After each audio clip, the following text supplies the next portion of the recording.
High, কেমন আছেন সবাই? আশা করি সবাই খুব খুব ভালো আছেন। আজকে যে বিষয়টা আমি দেখাবো সেটা কিন্তু প্রিভিয়াস যে ভিডিওতে আমি দেখিয়েছিলাম, যে কিনা আপনাদের সবাইকে, যারা কিনা এনকোয়াস্ট ভিজিটের জন্য বসছেন, তাদের সবাইকে কিন্তু সোশ্যাল অডিটটা ফিল করতে হবে বলে রেখেছিলাম, যে ওটা সোশ্যাল অডিটটা আপনাকে ফিল করিয়ে রাখতে হবে, কেননা ভিজিটের সময় ওটা দেখতে চাইবে। সেরকমভাবে আজকে আমি যেটা বলবো এটাও কিন্তু অবশ্যই অবশ্যই ফিল করে রাখতে হবে, আইদার চ্যানেল ফাইলে অথবা কোনো ট্রান্সপারেন্ট ফাইলে আপনি রেখে দিতে পারেন, অথবা আপনি যদি কভার ফাইলে রাখতে চান সেটা রেখে দিতে পারেন, লেবেলিং করে সুন্দর করে রেখে দিতে পারেন। কারণ এটাও কিন্তু ভীষণ ক্রুশিয়াল একটা ফরম্যাট বলুন বা ক্রুশিয়াল একটা ডকুমেন্ট বলুন, যেটা কিনা ভিজিটাররা অবশ্যই দেখতে চাইবে, বা হয়তো বলবে ভার্চুয়াল ভিজিটে যে স্ক্যান করে ওনাদেরকে পাঠানো হোক, বা ওই কপিটা ওনাদেরকে পিডিএফ বা এক্সেল শিট করে পিডিএফ করে ওদেরকে পাঠানো হোক, এটা কিন্তু চাইবে। তাই যাদের কাছে ফরম্যাটটা আছে তারা তো করে নিন, আর যাদের কাছে ফরম্যাটটা নেই তারা আমাকে অবশ্যই করে কমেন্ট সেকশনে জানাতে পারেন, আমি তাদেরকে শেয়ার করে দেবো। কথা না বাড়িয়ে আমি দেখিয়ে দিচ্ছি কীভাবে ফিল আপ করবেন এবং কে ফিল আপ করবেন, আমি ডিটেলসে বলছি। আপনারা অনেকেই হয়তো দেখবেন, অনেকে আমি দেখি মেসেজ করেন আমাকে যে কিনা এটা এটা করা হয়নি, তো এটা বলা হয়নি, তো বাট বলা হয় ভিডিওতে। আপনারা কি করেন বুঝতে পারি, টাইমের অনেকের হয়তো শর্টেজ আছে, খুব তাড়াতাড়ি করে কেটে একটুখানি দেখে নেন যে জিসটা কী, বুঝতে পারি ব্যাপারটা। বাট কিছু সময় না একটু গুরুত্ব দিয়ে না দেখলে অনেক কিছু মিস করে যাবেন, যেমন অনেকেই মিস করে যায় বলে আমাকে মেসেজ করে, আবার তাদেরকে বলি আবার ঘুরে উল্টে সেই ভিডিওটা আবার দেখতে হয়। এর ফলে কি হয়, উল্টো আরও এক্সট্রা টাইম লেগে গেল। তাই যখন দেখছেন একটু টাইম নিয়ে যখন শুতে যাবেন তখন একটু দেখে নিলেন, তাহলে দেখবেন আপনাদের সুবিধা হবে। আবার অনেকে আছে বিএমডাব্লিউ কী করে অ্যাপ্লাই করবে সেটা নিয়ে আমাকে অনেক কোয়েশ্চেন করছে, এখনও আমি কিন্তু দিয়ে দিয়েছি, আপনারা সেটা স্টেপ বাই স্টেপ মেনটেন করুন, দেখবেন আপনারা অবশ্যই করে নিতে পারবেন। এবার আমি কথা না বাড়িয়ে দেখাচ্ছি, আপনারা একটু দেখে নিন। এটা হচ্ছে কি staff competency checklist. Staff competency checklist আপনার এসএসকে স্টাফ সবারই লাগবে, CHO, health assistant female, community health assistant এবং আশা ওয়ার্কার। যদি আশা ওয়ার্কার আপনার অনেকজন থাকে, আপনি অ্যাটলিস্ট যারা এফিশিয়েন্ট আপনি জানেন যে এরা কম্পিটেন্ট, অথবা যিনি কিনা স্টাফ কম্পিটেন্সি চেকলিস্ট ফিল করবেন, দেখুন এখানে সিএইচওর কিন্তু কম্পিটেন্সি চেকলিস্টও আছে, সেক্ষেত্রে কিন্তু এটা অবশ্যই সিনিয়র পিএইচএন বা বিএমওইচ অথবা কোনো পিএসসি যদি এমও করেন সেটা করবেন, আর যদি এমও করেন তাহলে সবারটা যদি করে নেন তাহলে ওয়েল অ্যান্ড গুড, আদারওয়াইজ আশাদের যেটা সেটা কিন্তু সিএইচও করলেও হবে। বাট সিএইচও যেটা আছে এটা কিন্তু কোনো এমও বা বিএমওইচ বা সিনিয়র পিএইচএন যদি করেন, মানে করতে হবেই, শুধু যদি করেন না, এটা অবশ্যই করতে হবে, সিনিয়র যারা আছেন তারা করতে পারেন। তাই বেটার হয় যদি একজন মেডিকেল অফিসার উনি এটা করে নেন তাহলে বেস্ট হয়, অথবা সিনিয়র পিএইচএন বা বিএমওই স্যারকে দিয়ে যদি করানো যায় স্টাফ কম্পিটেন্সি চেকলিস্ট। কারণ আপনার কম্পিটেন্সি চেকলিস্ট তো আপনার যারা নিচে আছেন মানে এএনএম বা আশা ওরাদের তো করার প্রশ্নই আসছে না। তাই অবশ্যই করে সিনিয়র পিএইচএন বা বিএমওইচ অথবা এমওকে দিয়ে যদি করিয়ে নিতে পারেন তাহলে ডেফিনেটলি করিয়ে নেবেন ইমিডিয়েটলি।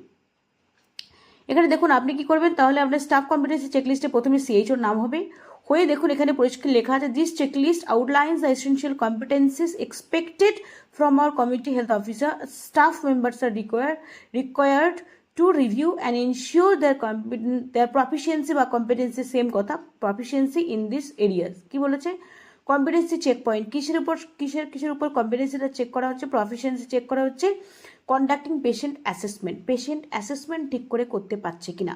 সেখানে লিকার্ড স্কেলে যদি 1 থেকে 5 থাকে তাহলে সেখানে আপনাকে কত দিচ্ছেন উনি যদি আপনাকে 5 দেন তাহলে এখানে 5, যদি উনি কি 4 দেন তাহলে 4, এটাকে চেঞ্জ করে দেওয়া যাবে, 5 দিলে 5।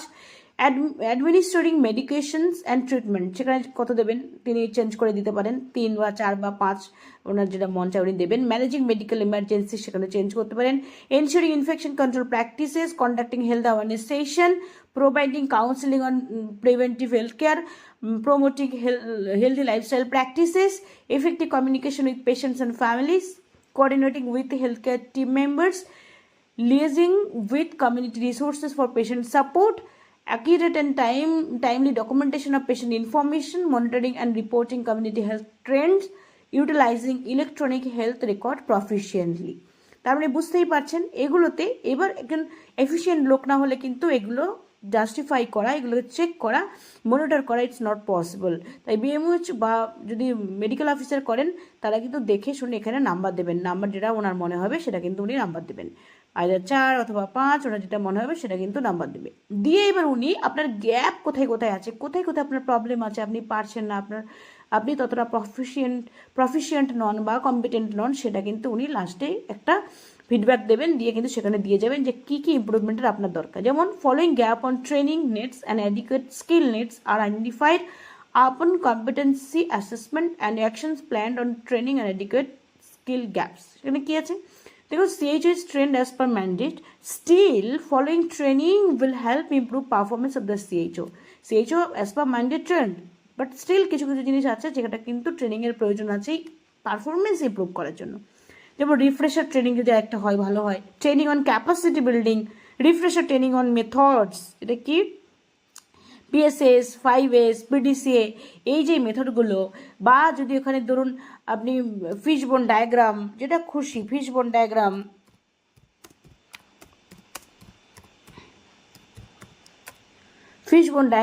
এরকম যদি কিছু পেয়ে থাকেন এমও যে এই জিনিসগুলো ইমপ্রুভমেন্টের প্রয়োজন, উনি এখানে অ্যাড করে দিয়ে যাবেন। গেল, উনি অ্যাক্সেস করে এখানে তারপরে এটা পিডিএফ বের করে এখানে উনি সিগনেচার স্ট্যাম্প করে যাবেন, এটা কিন্তু আপনার কাছে রাখতে হবে। Then staff competency checklist for first name and second auxiliary nurse midwife বা first and second name, first এর নাম লেখা হলো। এইবার এখানে কি হচ্ছে, এখানে কিন্তু এই যে ফরম্যাটটা একটু চেঞ্জ হবে। এখানে কি assisting in patient examination, administering prescribe medication, monitoring vital sign, assisting in minor medical procedures, providing prenatal care to expectant mothers, pregnant mothers, assisting in delivery and postnatal care, immunization administration for children, conducting family planning counseling, educating on maternal and child nutrition, promoting immunization and vaccination awareness, maintaining accurate report of patient care activities, ensuring proper documentation of immunization and treatment. Similarly এই ক্ষেত্রেও কিন্তু একজন medical officer দেখবেন কোথায় কোথায় ওনার competency কতটা, উনি কতটা ইলকার্ট স্কেল 1 to 5 যদি মার্কস থাকে সেখানে কত পেতে পারেন, সেই হিসেবে উনি কিন্তু মার্কস দেবেন, নিজের ইচ্ছে মতো মার্কস দেবেন।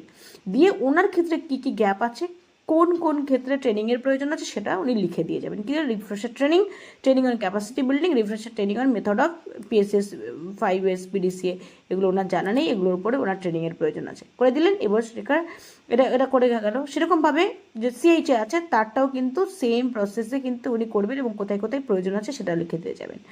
এবার গেল আশাদের ক্ষেত্রে যখন ফিল আপ করা হবে তখনও কিন্তু আশাদের আবার যে চেক পয়েন্টগুলো সেগুলো different. Identifying health care needs within the community, conducting door to door health survey, facilitating community health meetings, promoting institutional deliveries and antenatal care, encouraging immunization and family planning practices, raising awareness about sanitation and hygiene, guiding community members to healthcare facilities, providing emotional support to patients and families, facilitating timely referral for specialist care, compiling and reporting community health data, ensuring accurate and timely reporting of health related activities, যেগুলো উনি কাজ করেন সেই related check পয়েন্টগুলো রয়েছে। সেক্ষেত্রেও তিনি কিন্তু যিনি হচ্ছে অ্যাসেসর, তিনি কিন্তু এখানে নাম্বার কোথাও 4 কোথাও 5 নিজের ইচ্ছে মতো চেঞ্জ করে নিজের ইচ্ছে মতো দেবেন। এভাবে দিয়ে উনি অ্যাসেস করবেন। আর কোথায় কোথায় গ্যাপ আছে সেটা উনি দেখবেন। ASHA worker is trained as per mandate are trained, but still some training is needed তাদের পারফরমেন্সটাকে ইমপ্রুভ করার জন্য। যেমন supplementary and refresher training on capacity building, training on domestic violence, NCD training, HBOS training. যদি সেই আশা ওয়ার্কারের NCD training হয়ে গিয়ে থাকে তাহলে কিন্তু আপনি সেটাকে ক্যান্সেল করে দেবেন। এনসিডি ট্রেনিং হয়ে গেছে তাহলে ডান, অলরেডি এনসিডি ট্রেনিং ডান, তাহলে সেখানে কোনো প্রয়োজন আছে না। আর যদি এনসিডি ট্রেনিং না হয়ে থাকে তাহলে সেই এনসিডি ট্রেনিং গল্পটা সেখানে রাখতে হবে। অথবা এমন কোনো আশা ওয়ার্কারকে লিখবে, আশা ওয়ার্কারকে করবে, দেখা গেল এমন কোনো আশা ওয়ার্কারকে করলো যে কিনা ট্রেনিং হয়নি, তাহলে সেক্ষেত্রে এটা ইনক্লুড থাকবে। তার যেখানে প্রয়োজন আছে সেই অনুসারে আপডেট করে দেবেন। এরকমভাবে কিন্তু অ্যাটলিস্ট 50% আশা ওয়ার্কারকে কিন্তু উনি অ্যাসেস করবেন, করলে অন্তত ওই অ্যাসেসকে আশা ওয়ার্কারদের কন্ডিশন কী, সিচুয়েশন কী সেটা কিন্তু অ্যাসেস করতে পারবেন। এবার যদি কেউ মনে হয় না আমরা প্রত্যেকটা আশা ওয়ার্কারকে করবো, সেখানকার মেডিকেল অফিসার করেন, তাহলে প্রত্যেকটা আশা ওয়ার্কারের নাম ধরে ধরে সেটা করবেন, চেকলিস্ট বসিয়ে করবেন। করার পরে সেটাকে প্রিন্ট আউট বের করে যে মেডিকেল অফিসার তিনি স্ট্যাম্প সিগনেচার করে সেটাকে ডকুমেন্টেশন হিসেবে আপনার কাছে রেখে যাবে। আপনি সেটাকে যখন ভিজিট করবেন, ভিজিটের সময় যখন দেখাবেন তখন কিন্তু এটা আপনাকে আইদার আপনাকে স্ক্যান করে পাঠাতে হবে, না হলে যদি আপনার পিডিএফ করা থাকে পিডিএফ কপিটা ওনাকে পাঠিয়ে দিতে হবে অ্যাসেসরকে, তবেই কিন্তু এটা আপনার কমপ্লিট হবে, আদারওয়াইজ কিন্তু নয়। তাই যারা এটা এখনও করেননি তারা অবশ্যই করিয়ে নেবেন। আর যদি কারো কাছে ফরম্যাট না থেকে থাকে আমাকে কমেন্ট সেকশনে জানাবেন, আমি ফরম্যাটটা ইমিডিয়েটলি আপনাদেরকে শেয়ার করে দেবো। ভালো থাকবেন সবাই, আশা করি ভিডিওটা আপনাদের কাজে লাগবে। যদি আপনাদের ভালো লাগে তাহলে একটা লাইক করবেন, চ্যানেলটাকে নতুন হলে চ্যানেলটা সাবস্ক্রাইব করে রাখবেন, আর প্রয়োজন যদি মনে হয় যে অন্যদের কাজে লাগবে কাইন্ডলি শেয়ার করে দেবেন। ভালো থাকবেন সবাই, বাই, দেখা হবে পরের ভিডিওতে।